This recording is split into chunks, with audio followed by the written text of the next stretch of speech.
Welcome to WitchLit, a place to talk about the craft of writing and writing the craft. I'm your host, Victoria Raschke, author, publisher, witch, and nosy Scorpio. You're here, so you're probably an avid reader of books on witchcraft and the occult. And if you're looking for an online source for alternative books and indie decks, LaPantheraStudio.com has an amazing selection of books, tarot decks, and oracle cards to choose from. No matter your path, whether you're a necromancer or a dirt witch, find the right books for your library. That's LaPanthera studio.com. WitchLit listeners can enjoy 15% off their purchases with the code WitchLit. That's WITCHLIT,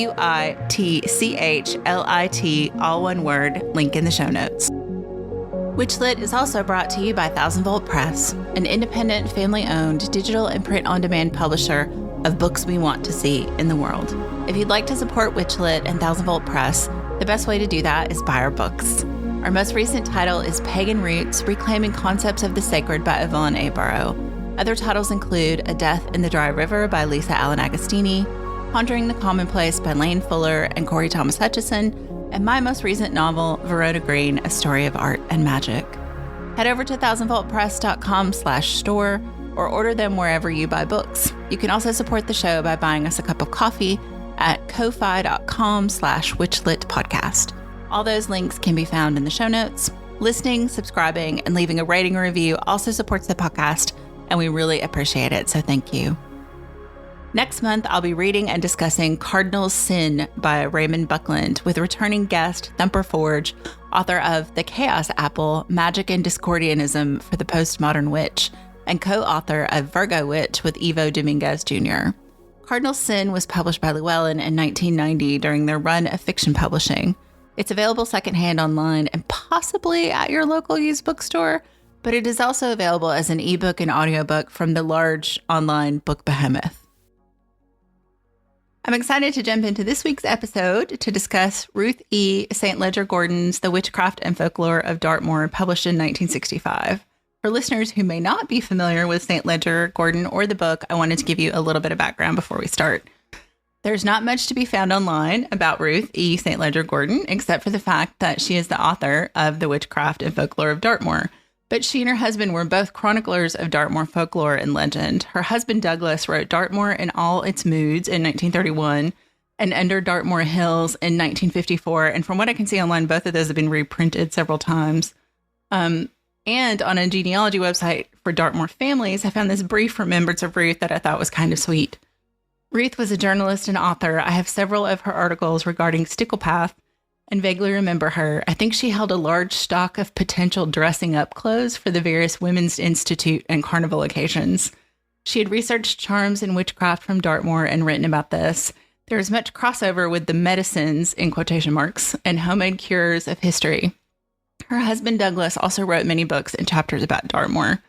From this website, I also learned Ruth and Douglas are buried together under a stone that reads, Remembering Douglas Francis Edward St. Ledger Gordon of Sticklepath, died the 8th of April, 1970, chronicler of Dartmoor, lover of nature, as was his wife, Ruth Eleanor, 1893 to 1988. And then a little bit about the book, and this is in Ruth's own words from the introduction, which I always like to use the author's words if I can. As an introduction to a book is seldom read, I would like to add here that a list of any works consulted is given in the short bibliographical list. I must emphasize, however, that for the most part, the subject matter has been gathered orally over a period of years. Following lectures, talks, discussions, and in ordinary conversation, I have been told many tales and incidents. All were recorded in writing as soon as I reached home, straight from the horse's mouth, in fact. Material for the chapters on witchcraft in particular has been collected in this way. In these circumstances, it will be readily understood that names of persons and places have purposely been omitted to avoid possible distress, embarrassment, or publicity. The facts, however, are authentic. To reiterate, folklore is essentially composed of material related live by word of mouth. This book, to a large extent, records that tradition. And to discuss this book, Dartmoor, and folklore collecting and telling in general, is my guest this week, Mark Norman, who you may know from the long-running The Folklore podcast. Mark is a folklore researcher and author based in the United Kingdom. He is a committee member of the Folklore Society, which is the longest-standing learned society for the study of folklore. He tutors online folklore courses for Learn for Pleasure and is also the curator of the Folklore Library and Archive. Mark is also the author of several books, including Black Dog Folklore, Telling the Bees and Other Customs, The Folklore of Devon, Zoinks, the spooky folklore behind Scooby-Doo, Hallowed Ground, and Dark Folklore and Devon's Forgotten Witches with his wife, Tracy Norman, who is going to be a featured guest. Mark, welcome to WitchLit. Hello, thank you very much. Thanks for being on. And hopefully our listeners, or your listeners, maybe both our listeners will get a 2-for-1 podcast today. Yeah, maybe. And anybody who hasn't listened to the other one can go and do so afterwards. Yeah, there we go. Everyone's a winner. Yeah, I highly recommend checking out Mark's podcast if you haven't. There's a very long back catalog to catch up with if you're new to it. So my first question for guests, especially kind of in our newish, I guess it's not newish, new at this point. So why this book? Why did you pick this book? Number of reasons, really. It is, from my part of the world, it is a classic book, really, in terms of the folklore of Dartmoor. Dartmoor is one of the 2 national parks in my part of the world, down in the southwest of the United Kingdom. Very kind of rich in folklore and myth and legend. So it's a classic book in that way, but also it has such a lot going for it because Ruth was such a good collector of the kind of personal folklore that you don't get in a lot of these sorts of. So it's a book of 2 parts, really. There are some kind of old classic tales of Dartmoor that you could pick up any coffee table book on the subject and you would find the same stories told time and again. And indeed, they are told in this one, as you would expect. But also there is a lot of extra information. So there is a whole chapter on charms, for example, at the end of the book. And you said in your introduction about Ruth, apparently having this kind of big stock of costume and fancy dress stuff that she would use for women meetings and carnivals and so on. And Ruth used to speak a lot to those sorts of groups, women's groups, and the kind of groups that meet in small village halls and have a guest speaker every month and so on. And it was from there that she, as she says in her introduction, picked up a lot of these stories. And they're the stories that these days we encourage people to kind of go out and record friends and family members. You know, it's easy with a mobile phone to sort of, pop on a voice note and have a chat with somebody and record it and collect this kind of information. But of course, back then it was going home after the meeting, as Ruth says, and writing down everything as she remembered it. Mm-hmm. And there's so much of this kind of plant lore and folk belief that is collected in that way that would otherwise have been lost. And that's really the value of this book, I think, for me. Mm-hmm. Reading it, one of the things I really enjoyed about it, and you get it from that little bit from the intro, is she's very present in this book. She's not a distant observer narrator. She's present in telling the stories and her informants and all of that kind of, which I really enjoyed her voice in the book. She's just, such a pleasant read. She's just such a friendly kind of author. You can tell that she's quite a character, and you would imagine what she would utter in one of these meetings for sure. And you're right. Yeah, she is very present in the book, and so are her opinions. Yes. She is very firm in her opinions about which of this stuff might actually have any basis in anything, and which of it is to her a load of old nonsense. And true folklore collectors try to remain unbiased and not put a personal slant on it. But Ruth was a journalist, mm-hmm. as well as being an author. And so that's not her nature. Her nature is not to try and give an unbiased account of what people have said. Her nature is very much to kind of pass her own opinion on the topic. And she does that often and sometimes almost in a contradictory way, where she kind of says, this is really, just the sort of the beliefs that, 50 years ago writing, maybe people would have believed in more superstitious times, but we shouldn't be thinking about these sorts of things now. And then like a page or two later, she'll say something which kindly perhaps she thinks there is some purpose behind some of this and some meaning behind some of it as well. So yeah, there's a lot to unpick in there for her views, but you're absolutely right. It's very present throughout and entertainingly so. Yeah, I love there's multiple times where she's talking about going walking in Dartmoor and like getting trapped in the rain and winding up in like under a rock, hiding under a ledge or something, and talking to her hiking companions about, the weirdnesses of Dartmoor. So I thought that was kind of a fun little thing to just think about her out, tramping through Dartmoor. Dartmoor's a funny old place as well. The weather there will change in an instant. It can be nice and sunny 1 minute, will descend and it will start lashing rain and you will have visibility out sort of 12 inches. That's it. It's so easy and disoriented. Do you think that contributes to like one of the things, the recurring thing in that first part about the people telling their own tales of Dartmoor? It seems like because it is such a like mercurial place with the weather, do you think that adds to kind of this spookiness that people talk about and being on the moor? Yes, absolutely. It is. I mean, you need to, if you're not familiar with Dartmoor, you just kind of search online for some photographs of the place, and have a look at what it's like. It is, it is so atmospheric. There are numerous tours which are big hills, kind of granite topped from, it was a volcanic area and a lot of it was formed in that way.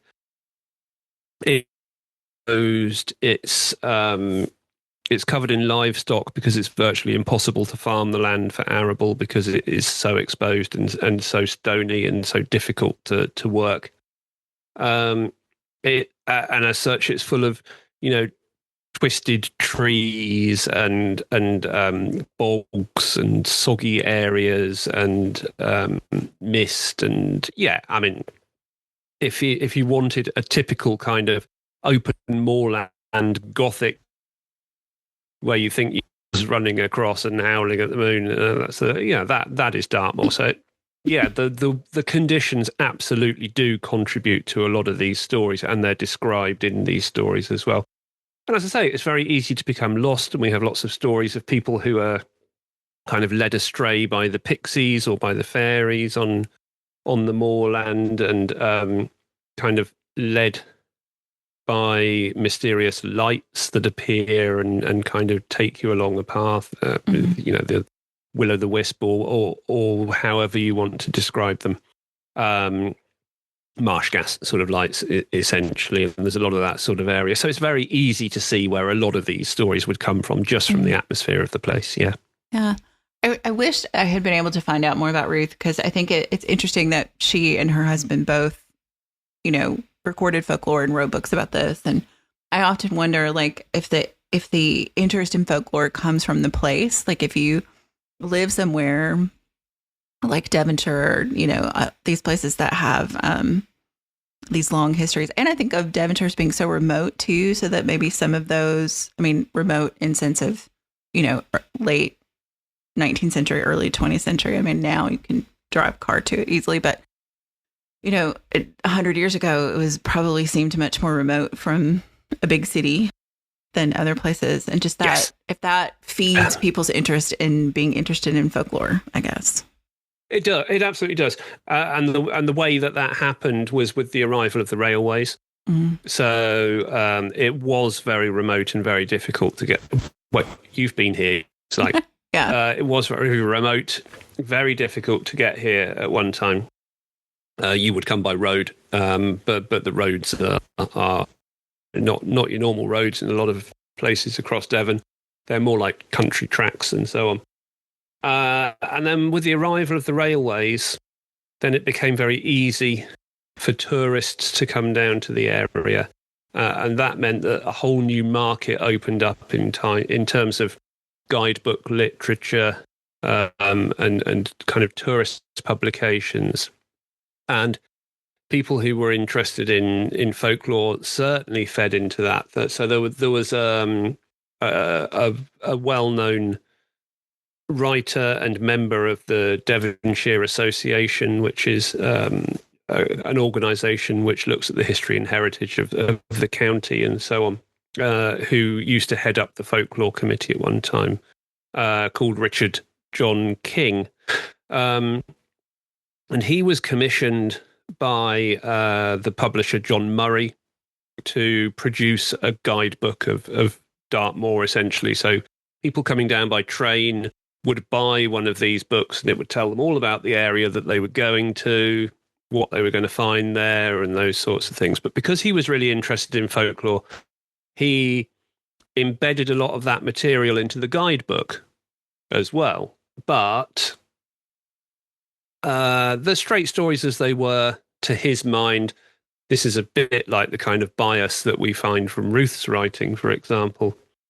They weren't going to sit and be of interest on their own. They needed to be romanticized a bit. So he would romanticize some of the stories, and they would end up in these guidebooks, which would then get reprinted and reprinted. And gradually over time, those romanticized versions of the stories would start to become the legitimate versions of the stories.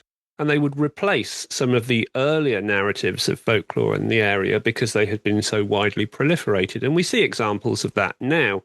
You can go onto the Dartmoor Tourism website now and see descriptions about the legends associated with different places on the moor, which are not the original versions of the stories. They're the versions of the stories that were romantically kind of enhanced and put into these guidebooks. But they now, again, get repeated and repeated because they have become the norm. And that's how folklore works. That's how changing narratives work, obviously. But we certainly see that kind of tourist influx has a lot to do with that happening, yeah. Yeah. I was thinking about that, and it's been weirdly a conversation this week outside of my podcasting stuff. I just happened to be rereading this book for our chat. And just thinking about the difference between kind of what Ruth talks about in the introduction and what you just talked about this, the original story, and each teller is going to tell it their own way. And that's kind of how folklore works, to what happens when we write it down in books. And then it kind of gets, atomized in this, like, this is the story now. And this is the one that you're going to tell because you read it in a guidebook or a book about, or in Ruth's book or whatever. And just how that changes. Like, I think about it, especially kind of even more so with the folklore chapter.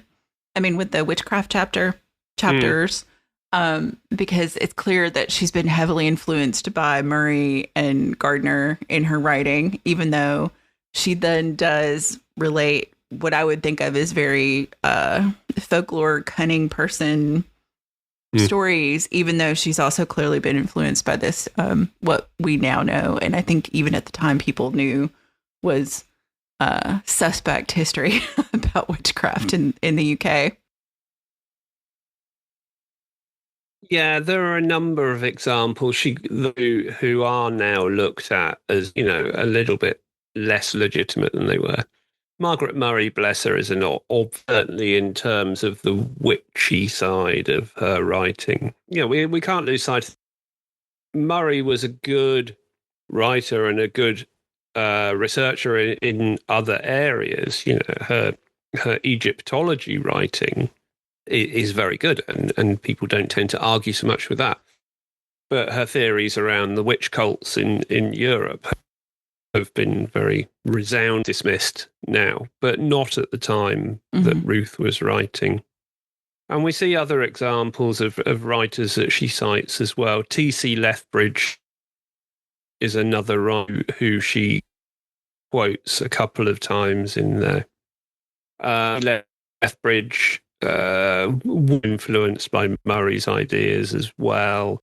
He wrote a lot about Earth, for example, and sorts of areas, and ideas have certainly been questioned as well in more recent times. So, she's citing some people who we might consider to be more problematic now in terms of the material, but that's just the nature of the age of the book and when it was written and when it was published. And we find that bolder titles now. But if we approach it with an understanding that that's what's happening, then it's quite possible to sort the kind of wheat from the chaff, if you like, in that way. Mm-hmm.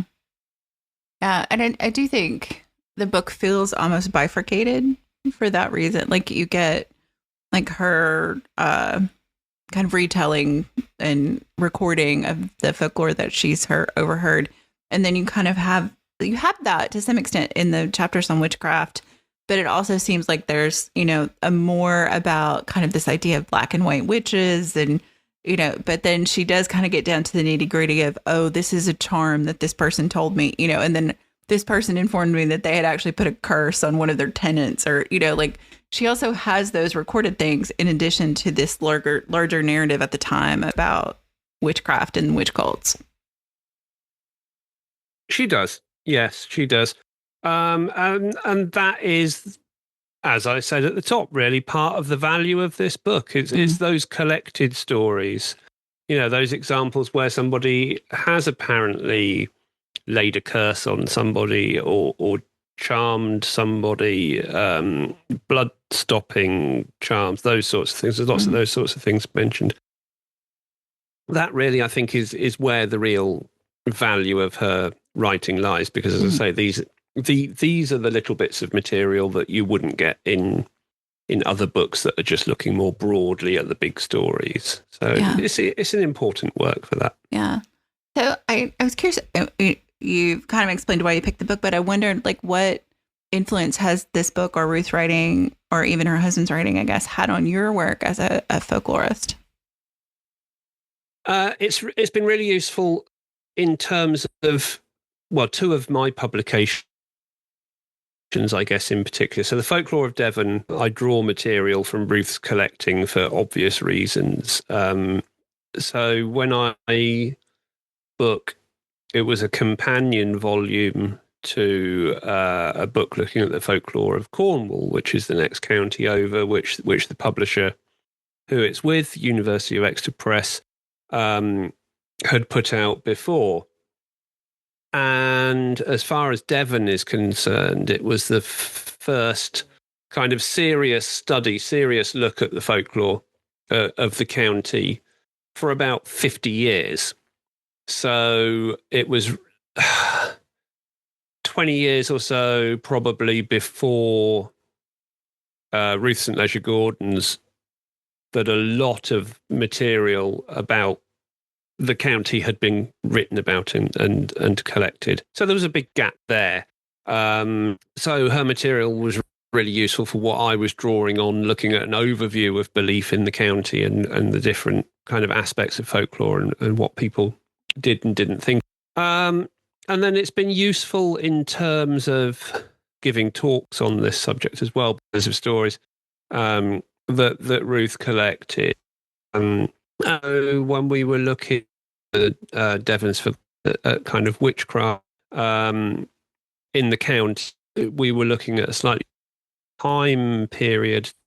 Some of the things that was talking about, there's an awful lot of material valuable in terms of context for people worked and what people considered witches, if you like, to be in Devon in those periods. So I've drawn from it, particularly in those two areas, and also trying to draw together, I guess, a kind of overview of what people believed in terms of superstitions and folk medicine and charming and all of those sorts of areas. Mm-hmm. Yeah, that makes sense. So I guess the next question that follows from that for me is, though I know folklorists are supposed to try to remain unbiased about what they've collected, is there anything about the folklore, especially since you live in this area, that has personal meaning for you, either as a folklorist or just as Mark in your day-to-day life? I mean, the personal meaning for me really is that I've long had a very strong interest in the heritage of this part of the world, because I grew up here. I've worked or been out of the area once or twice briefly, I guess, in my life. But for most of the numerous years that I have been around now, I have lived here and been interested in those sorts of things. So for me, there's a lot of personal interest again in those stories of the people. That's really important. A lot of the work that and you'll learn more about this, I'm sure, when Tracy comes on to talk to you about her work. A lot of the work that both of us have done is about looking at those stories of the ordinary people, and often these were the people who, in terms of things like witchcraft and accusations of such things, not perhaps the delivering of charms and the benefits and all of that, but rather where people were being accused of doing something that was bad, or were finding themselves up before the law for something involved in those areas. These were the people who were underrepresented, who didn't have a voice of their own at that time. And a lot of the work that we do is about highlighting those ordinary stories, the stories that go under the radar, and perhaps giving a voice back to people who didn't have that ability to speak for themselves at the time. And there's a lot of personal interest around that too. Mm-hmm. Yeah. I think that is probably one of my favorite things about these kind of books or this kind of folklore collecting is you do get, it's kind of like you said, you can pick up a snazzy coffee table book and get this big overview of a place or an area. But I mean, I grew up in Appalachia, so it's very similar. Like there's the big stories, and then there's like the stuff your grandmother would tell you. You know, it's very different kind of approach. And so I like that these have been captured, like these personal stories and things like that. So it's a pleasure to read them. And it's funny to me how wide some of these beliefs are. I made a note. I was reading a PDF copy that I had gotten from the Internet Archive. And I was just making notes, like on my iPad with it. And one of the things that I had this big exclamation point was, especially in the chapter about the serpents, about adder bites and, you know, things like that, is that, you know, it's widely known that a snake will not die until sunset. And my mother said this to me when I was a child. Like, so this is also Appalachian folklore as well, which I'm sure was brought over, you know. There are a lot of similarities, aren't there, between the two areas, certainly in terms of these kinds of superstitious beliefs and traditional workings and folk medicine and so on.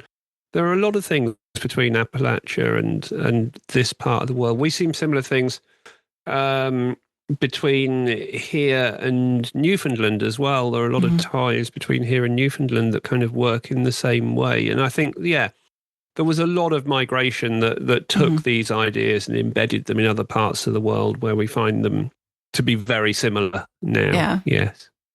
Yeah. It was funny to read through that and go, oh, yes, this looks so familiar. And just in doing genealogical research, I've discovered that part of my family may be from Devon and Cornwall. So that was okay. So, who knows? Genealogical research is neither here nor there about how accurate the things you find are, but yeah, I really enjoyed the book, and I really enjoyed your book, which I was reading kind of simultaneously while I was traveling in England. So it was kind of funny to be in some of these places that you were talking about while I was reading the book, and some of the places Ruth is talking about while I was reading the books. So I kind of wanted to talk about kind of your book. Well, I say this is your most recent book, but you've had a bunch of stuff come out kind of all together. So I read Hallowed Ground because you and I share a publisher, and they sent it to me. Yes.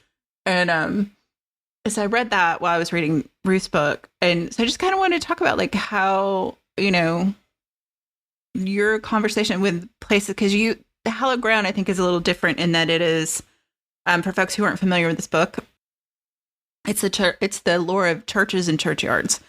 So it takes a bigger view than Ruth's book, which is very specific to Dartmoor. Yours is really about the UK and the United States and Canada, a little bit about church folklore, which I think a lot of the US and Canada folklore comes from the UK. But do you want to talk a little bit about that too? Yeah, I mean, yes, it does. So it tends to concentrate on the Christian church, and it tends to concentrate in a large part on the UK. But it also, as you say, takes in other parts of the world as well. So it does take in, stories from the US. There are a number of stories from the US actually in it, and some from Canada, and also from across Europe as well. And it looks at different aspects of the church and the churchyard. So it looks at, from a folklore perspective. So it looks at kind of the construction of the church, and that's both in terms of folklore, why churches are built, where they're built, and a lot of the stories around why churches were moved from where they were supposed to be being built and ended up somewhere else, usually because the devil intervenes and causes that to happen, that sort of thing. And also the construction of the church in terms of the physical building as well. So, the meaning of gargoyles and grotesque fires are the way they are, and that sort of thing. And then, yes, it looks at these more magical elements as well. Magic relating to the churchyard and the way that churchyards were used for divination or for spell casting and those sorts of things. Lots of folklore surrounding the devil, as you would expect. Protective elements of the church, all of the folklore surrounding yew trees and other plants and foundation sacrifices, and so both the church areas of the church, but in terms of the folkloric belief behind them rather than the religious belief. I did think it was interesting how often the devil is responsible for building churches, according to folklore. And the one that popped up in Ruth's book, which I think is also in your book, is the one about the gambler being like ripped from the church service by the devil and dropping the 4 aces on the countryside. Do you want to talk about that story, since they kind of overlap? Yeah, so that one refers to a church at Widdicombe in the Moor, which is kind of in the middle of Dartmoor, a very, very remote part of Dartmoor. And it's essentially the folklore and the legend that grew up around a very bad storm that took place there. So it was the 21st of October, 1638, that these events took place. And there was a really severe storm on this Sunday. The church was struck by lightning. The lightning exploded one of the 4 pinnacles from the top of the church tower, which fell to the ground with this sort of scattering stone everywhere. As far as we can ascertain from the accounts, there was probably an instance of ball lightning or something similar that ended up with lightning kind of going through the church and striking a couple of the worshippers who were there. There was certainly it was a real bad kind of storm, and a lot of injury and a couple of deaths from it as well.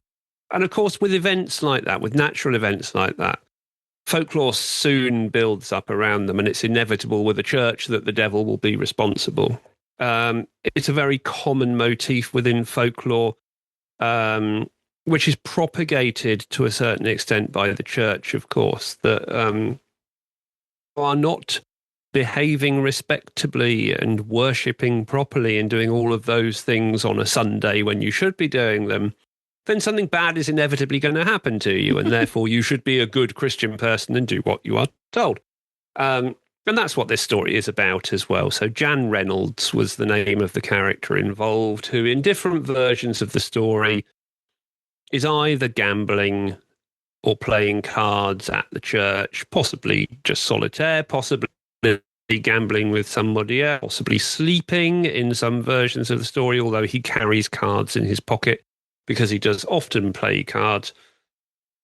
And he appears having first stopped actually on the way. So there is another story which relates to this that tells that the devil stopped at a public house on the way to the church. It doesn't explain why the pub would have been open on a Sunday when everybody should have been in church anyway. It kind of contradicts itself a little bit, but that's the nature of folklore. So the devil stops at this pub, dressed obviously as a respectable gentleman, as the devil usually does in these situations, but he orders a drink, and the landlady notes two unusual things. One, that he appears to have cloven hooves instead of ordinary feet, because the devil's really bad at disguise. In all of these folklore stories, never wears shoes. You'd think he'd learn, but he never does. And also that you can hear the drink hissing as he drinks it as well, suggesting that a cold drink and the heat of the underworld obviously don't go together well. Anyway, so he then heads off from this pub to claim Jan Reynolds' soul. He tethers his horse to one of the pinnacles of the church. He goes to the church, pulls Jan Reynolds out of the back of the church, takes him back up to his horse. As they gallop away across the sky, that's what pulls the pinnacle off the church tower and causes it to fall. And as he gallops off across the moor, the four aces fall from Jan Reynolds' pack of cards to the ground, where you can still see them to this day. And that relates to four medieval field enclosures found not far from Widdicombe, which are roughly in the shape of the fall. And that's where that part of the story comes from. Mm-hmm. It's a funny story to me, just her telling of it about, him sitting in the back of the church, like you said, gambling. And I don't think she includes the ball lightning aspect. And I wonder if that's a little bit of her journalism, because at that time it was still considered not real. I mean, it's only been in the last 20 years that they've confirmed that ball lightning is a thing. Like, science has confirmed it, even though there's hundreds of folklore and stories of it happening. Yeah, I suspect you're probably right. Unique in those, the example of the Black Dog Lytheborough churches in Suffolk. And again, those are churches which are struck by lightning. Very similar scenario, undoubtedly also something that involved.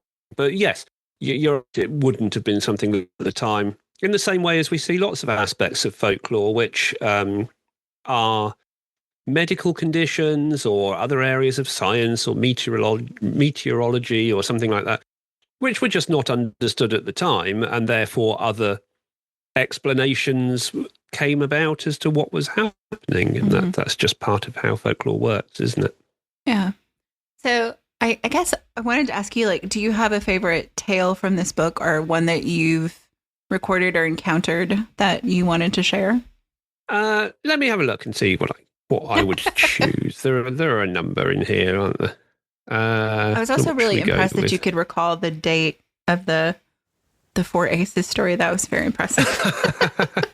I mean, Ruth has a whole chapter on the hairy hands, and that is a particularly fun story, I think. So I guess I should probably go with that as one which is always good in the retell. Has hung around for a long time. So the of the hairy hands, a particular stretch of road across Dartmoor. It's I can give you the name of the number of the road, the same as I can tell you the date of the Widdicombe fireball. So it's the B3212, which is a road that runs across the moor, passes the Warren House Inn, goes through the village of Postbridge and down to Two Bridges, which is a junction with a hotel on it. Now, and it passes Powder Mills Pottery. Powder Mills takes its name from the fact that they used to manufacture gunpowder on the site there. And the story of the hairy hands relates to an initial report from the newspaper 20th century of a motorcyclist who is driving across the moor. And again, there are various versions of this story, even though it appears in the newspaper. Either he has two children in the sidecar, or he doesn't have anybody in the sidecar, or whatever. But he's riding this motorbike down this road, and he feels something with the steering that is pulling him off the side of the road. And he looks down at the handlebars and he sees two ghostly, disembodied, hairy hands which have laid themselves over his own hands and pull the bike off the side of the road. And the two children are thrown clear, if indeed they are in the sidecar in that version of the story, and so on. And then we get a number of other reports over the years of these disembodied hands appearing in the wheel of a car and pulling it off the side of the road or whatever. Now, it's very difficult to unpick the origins of this to a certain extent, because so much of it has been embellished over time. There are certainly some people who actually existed involved in some of these stories, and we can trace all of that. What seems to be the story is that it relates to a particular stretch of road which had a really bad adverse camber on it, which would cause you to go off the side of the road. Certainly the stories pretty much seem to cease for the most part when the council change the road slightly and alter the camber and flatten it out, and it's not so bad. But we see other interesting elements to this. There's an element that comes in that suggests that the hands belong to a worker from the powder mills who was killed in an explosion, and only his hands survived, and the rest of him was blown apart, which is quite a nice touch. It's certainly the case that Theo Brown, who is a very well-known folklorist in this part of the world, contemporary of Ruth St. Leger Gordon. In fact, the two corresponded frequently. There are lots of letters from Ruth to Theo in Theo's archives at the University of Exeter Library, which you can read. And Theo's family used to holiday to this part of the world all the time. They didn't live that far away, actually, but they holidayed in Postbridge frequently, stayed in a caravan around that area. And there is a story recorded from Theo Brown's mother that says that she woke up one night and saw a disembodied hand on the window of their caravan, and she prayed and made the sign of the cross, and then the hand disappeared. And that kind of links it into the myth of theirs as well. So, I mean, that's a very popular, very well-known story from the... but it has a lot of interest going about it, I think. So I do like that, and I will probably choose that. Yeah. It reminded me kind of, I guess, what, urban legend kind of stuff, because it has that aspect of like the vanishing hitchhiker, there's this thing, yes, seems to me, especially, and I don't, and this one is so old, like it actually transitions from like pony carts and stuff to motorcycles and cars that, but then these things continue into now, and people still have these, the stories. People say, "Oh, well, this happened to my cousin, like, a few weeks ago." Yes, the same thing. Yes, so does this one lived on? Have the hairy hands lived on to now, to the contemporary times? Occasionally, you get a mention, not more perhaps, but yeah, perhaps more recently than Ruth's book, for example. We do have accounts. So post the time that the road was fixed, there are still accounts that come out after that time, but they're fairly sort of sporadic, really, I guess. But yeah, it hasn't quite gone away. And the story is very well known, I guess, as well. So probably that feeds into it too. There was certainly a case one year where somebody tied, because the hands are supposed to be hairy, somebody tied a little toy gorilla to a fence along that part of the road. So I guess there were actually some hairy hands along there at one time. That's funny.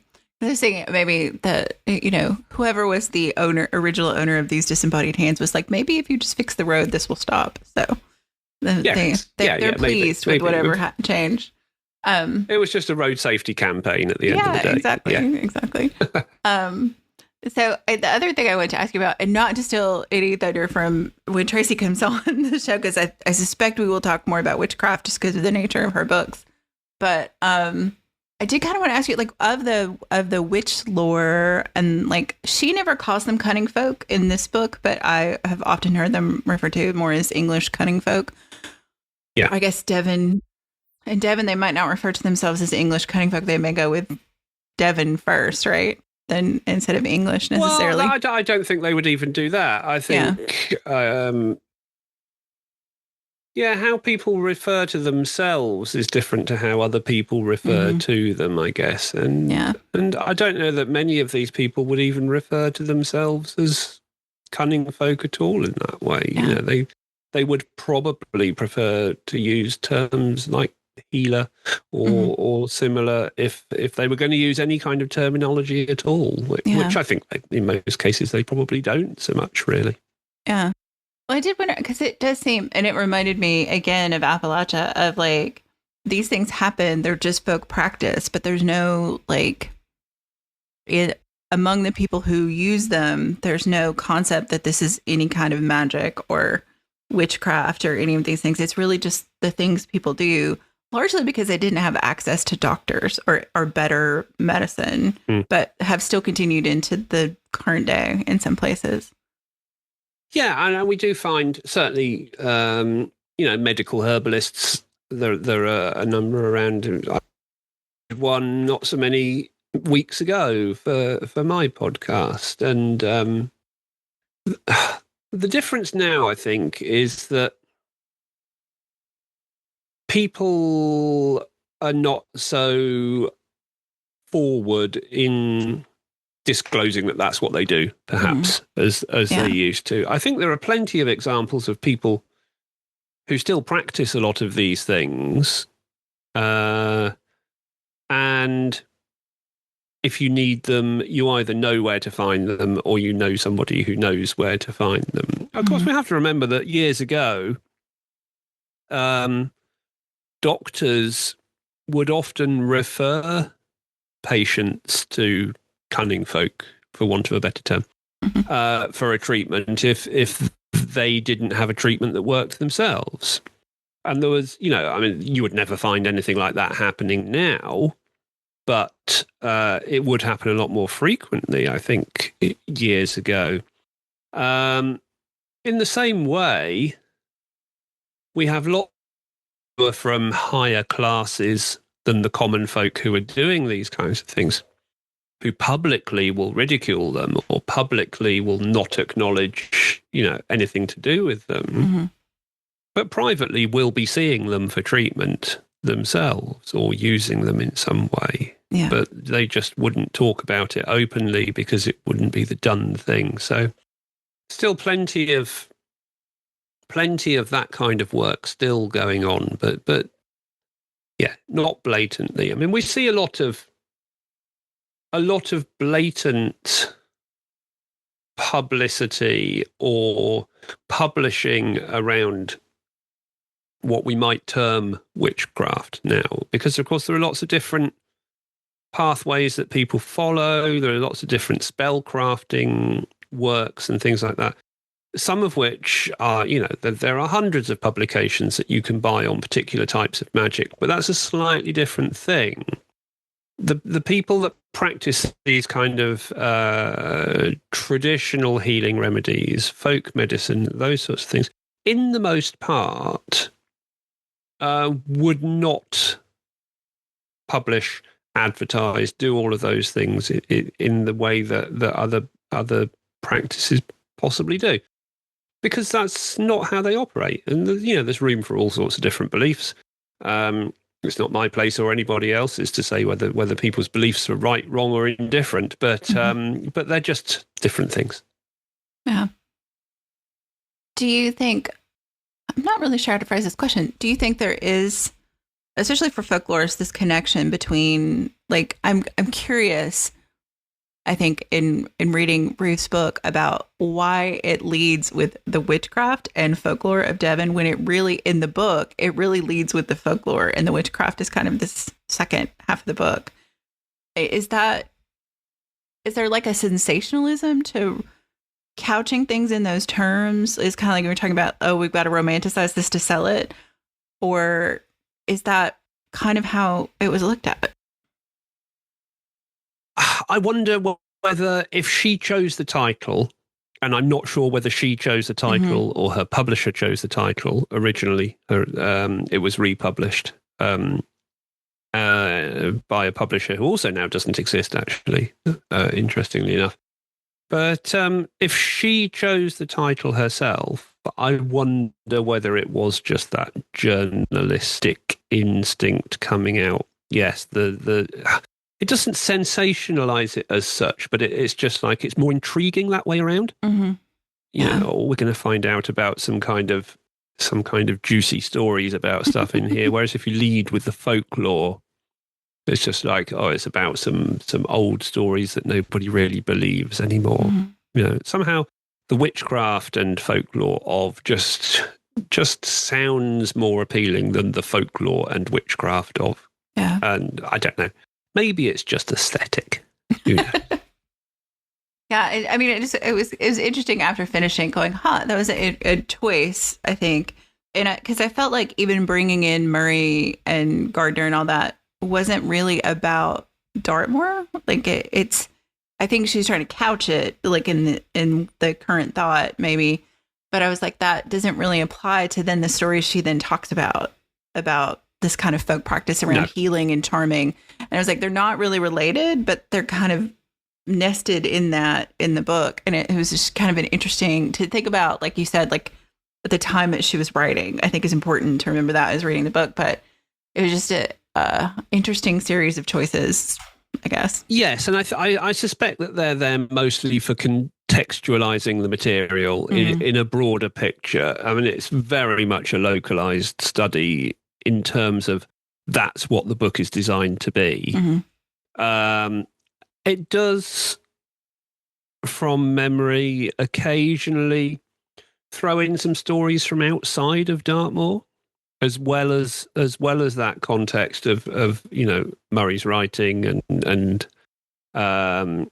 T.C. Lethbridge and what he thinks about things and those sorts of aspects for context. But in the main, it is stories of local practices and local beliefs and what was happening in her part of the world. And that is the main thrust of it. And I think those other ideas are just there into the broader picture, perhaps. Yeah.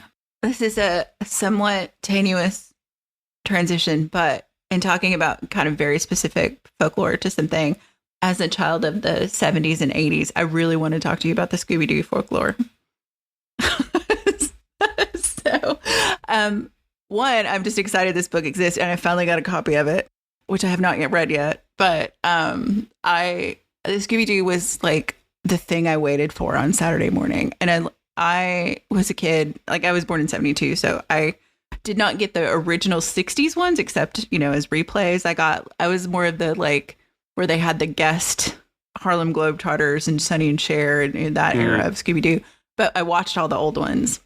So I'm just curious, like, how you got interested in doing folklore about Scooby-Doo and kind of the birth of this book, because I'm just fascinated by the concept. Well, I guess by accident in a way, because reading a completely disconnected book. I mean, I've read Scooby-Doo for many years, as everybody probably has. And it sits there in the back of your head as almost like it's become a meme, really, over the last 50 plus years. So you think about spooky stuff, you inevitably think somehow how it's going to relate to the show in some way. And I was reading a book about the Wicker Man, actually, at the time that this idea came about. And in the book that I was reading about the Wicker Man, there was just a throwaway sentence about how amusing it would have been if Mystery Incorporated had visited Summer Isle and investigated the goings-on around the Wicker Man and this sort of thing. And I thought, oh, that's just thinking about the show and the fact that a lot of representation of folklore and myth and legend in Scooby-Doo there has been for many, many years. And I bet there'll be a really good book about that. So I had a look. And there wasn't even a really bad book about it. There was no book about it at all. And I thought, do you know what? That would be something really interesting. So I spoke to an author friend of mine who she works in various different genres, but he has been writing some news. There was a franchise here a while ago based around Robin Hood called Robin of Sherwood. It was a very popular TV series, and the rights to that have been bought by a company to make audio versions of news stories for that with the original actors, with a lot of the old Doctor Who actors through Big Finish and so on. And she said, I bet Barnaby would be interested in that. It's his company that has the rights to this sort of stuff. And she'd obviously been doing some work for him. She said, I'll put you in touch. I'll bet he'd be interested in publishing that because he likes to publish things that he'd be interested in himself. So I had a chat with him, and he thought it was a really good idea. And he was going to publish it originally through his own publishing house. And then as I got to writing it and it developed and we were looking at it, he realised that actually, in fact, it probably was going to be broader appeal and need a wider distribution than he would have given it himself. So he'd started working with a bigger publisher and a distributor on some of his other titles as well. So he said, I'll put it through them because I think it needs that. And it kind of developed from there. And yes, it looks at not only the folklore that we find in the show. So, there are chapters on ghosts and witches and cryptids and all of those things. But it starts off by looking at the folklore, which has come out of the show in the other direction. So urban myths relating to Scooby-Doo, is Velma a lesbian? Do Scooby and Shaggy do drugs? All of those kinds of popular ones, but also a lot of less well-known ones as well. Of the catchphrases that all of the characters have and where they come from in terms of legitimate history or not, and all of those sorts of things. So it digs into all of that too. And it looks at the entire franchise. So it looks at shows from Where Are You? Seasons 1 and 2, which is the original iteration back in the late 60s, which has a lot of very good folklore in it, through the dark times of Scrappy-Doo and when the show becomes a very different thing, and through kind of some of the modern versions, Nickelodeon's Mystery Incorporated, which has some really sophisticated folklore woven into its stories, and back to the kind of the revival of the original ethos of the show with things like Scooby-Doo and Guess Who, which is again, it has that kind of guest star element to it, but it's very much around the original kind of design and ethos of the show. It was a lot of fun to write. It involved watching a lot of TV, obviously, to kind of dig into all of this stuff. But it was a lot of fun to write. Received. So I've decided to kind of return to the idea and do some more crossover work between folklore and pop culture IPs as well, because the first one went very. I'm co-writing in a similar vein, but about a different show. Yeah, I was thinking about like having to do the research for the Scooby-Doo book, and I was like, was it difficult to get access to some of the different versions? I mean, because I feel like a lot of streaming services have either taken down a lot of older stuff, like because they don't want to pay the rights or whatever. So it seems like some of this stuff is kind of in the ether right now. Was it difficult to do the research? Yes, because I'm not a believer in using BitTorrent sites and things like that. So I don't get any of my content through questionable sources. So some of it is obviously available on DVD in the UK. Some of it is available on DVD in the US, but not in the UK. So, for example, Scooby-Doo, Where Are You? Season 3, which was a rebrand of another version of the show, available in the US on DVD, so I had to have a friend go and buy one from Walmart and ship it over, and then I had to standards convert it so that I could watch it. Yeah. So I did that way. Some I did because episodes exist on platforms like Dailymotion. And there are some episodes uploaded to there. There are some episodes uploaded to YouTube that haven't been taken down. So I can legitimately watch things there.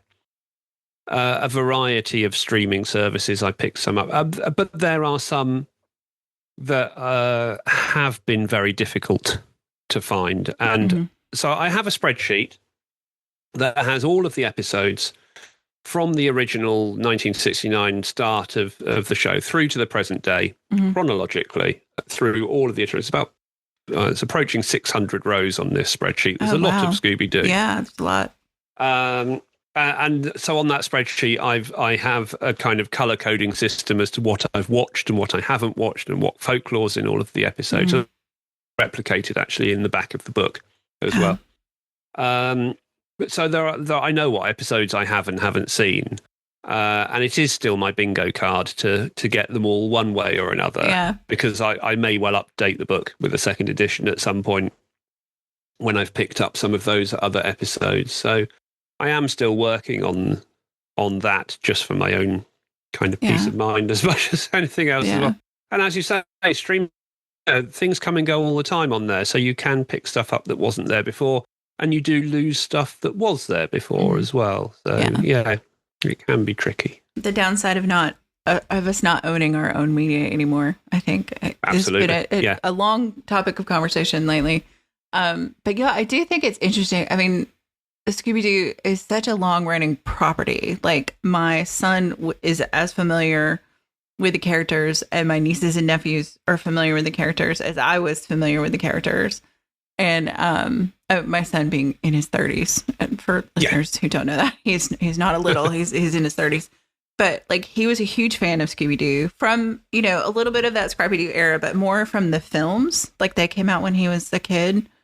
And then that kind of retroactively interested him in the older cartoons, which I was happy about, because the first two seasons are my favorite seasons still, because they have they just seem darker. I guess they're a little spookier than some of the later seasons. So those are still my favorite. Yeah, they absolutely are. Yeah. But and they have really good representations, as I say, of the folklore. They're a lot richer in folklore, because they were dealing with, later on they started to create some of their own monsters and villains and so on. But at the beginning, they were using established ideas, white-sheeted ghosts, and those sorts of things. So there was a lot more material to work with there. Yeah. I was thinking about one of the ones I also really like is one of the animated films, I think from the 90s, maybe early 2000s, the Witches on the Island, the Hex Girls one. Oh, I can't remember the name of it though. But it is a later, like, full length one. Yeah, there are a few later. In fact, that really the one is one of the later kind of feature versions of the show that is really responsible for having saved the franchise or kickstarted the franchise again, because that was, of course, originally why Scrappy was put in to try and revive what they considered to be flagging audience numbers. It kind of didn't work in the way that they were intending in a lot of ways. Mostly because he's just a really annoying and unpleasant character to a lot of people. Not to everybody. Some people love him, but those people are wrong. Folklorists do have opinions, just so people know. Only about Scooby-Doo. Zombie Island.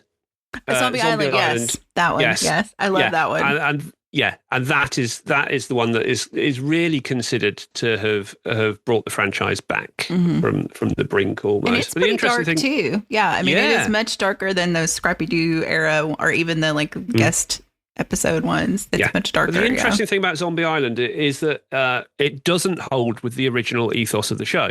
Because so it's the real. original remake of the show, exactly. The supernatural is real. And in a lot of the episodes with Scrappy, for example, in the 70s, they take that route. The supernatural is real. Yeah. Now, in most of the episodes, Zombie Island's an exception, but in most of the episodes where the supernatural is real, you don't get all of the characters from Mystery Incorporated. Right. You normally don't get Fred, and you don't get Velma, because Velma will always have a skeptical approach and disprove things. And Fred is the person who is responsible for trapping and then unmasking the villains. So they are removed from the equation in the most part. Same as 13 Ghosts doesn't have those characters. It just has Daphne and Shaggy and the dogs. Zombie Island, obviously, is slightly different because they are all present for Zombie Island. And yet the supernatural is real. But of course, then they do a follow-up later. They do Return to Zombie Island as a second feature. And then that's where they start to question that's actually the case. And Velma starts to, be it very poor, explanations as to what was going on. Yeah. And of course, they're all the stereotypical explanations that we have for UFOs and things like that. You know, it was Venus, it was marsh gas, it was all of these things. But they can't just let it sit as being the supernatural was real, because that's not how the show works. That's not generally what the canonical show is about. It's about unmasking the villain. And the villain has to be human because we are the monsters. Yeah.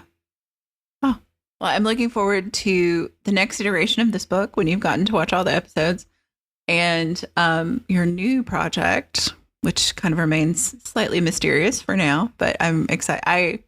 I'm excited for that one too. So, is there like, as we kind of wrap things up, do you want to like tell folks a little bit more about what you do and where they can find information about what you do? And we'll wrap it up.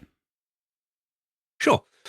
So I'm a public folklorist. So for those that don't know what that means, really, that means I'm not affiliated to an academic institution. I don't work in an academic environment.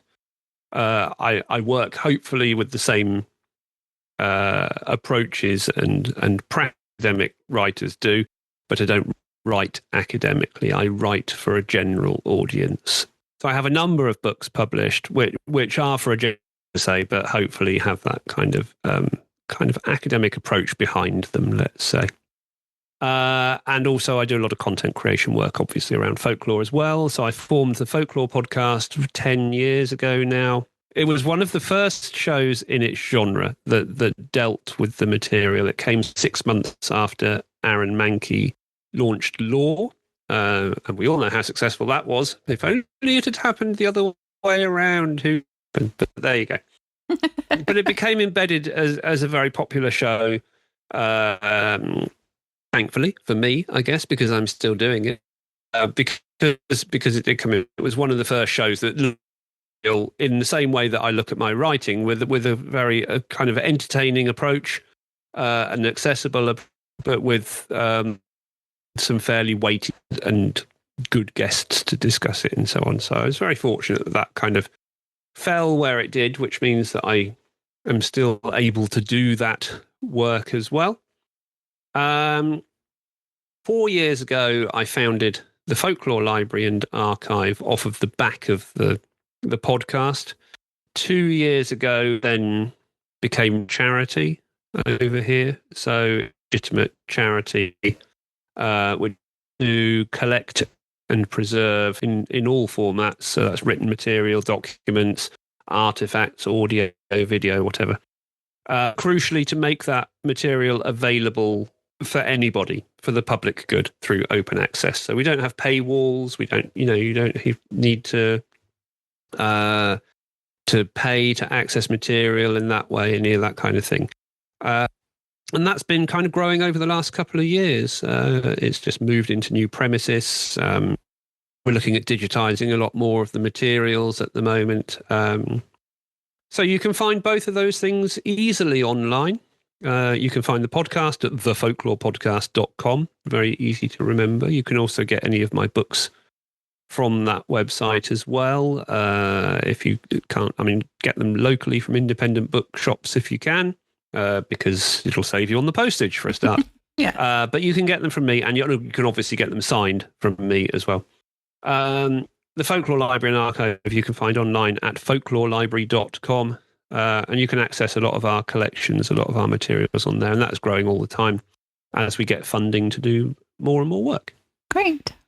Awesome. Well, thank you for your time. Thank you for the work you do to preserve these kind of things and share them with the world. And it's just been a pleasure to have you on, and I look forward to meeting Tracy in the spring. This is a great twofer. So, well, thank you very much. It's been an absolute pleasure. Thanks, Victoria.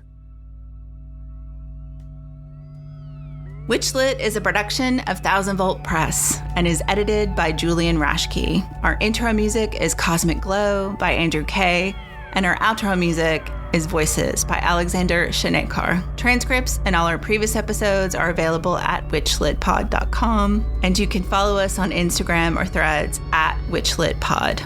Please help other witches find us by leaving a rating or review wherever you listen to podcasts. And thank you for listening to and reading WitchLit.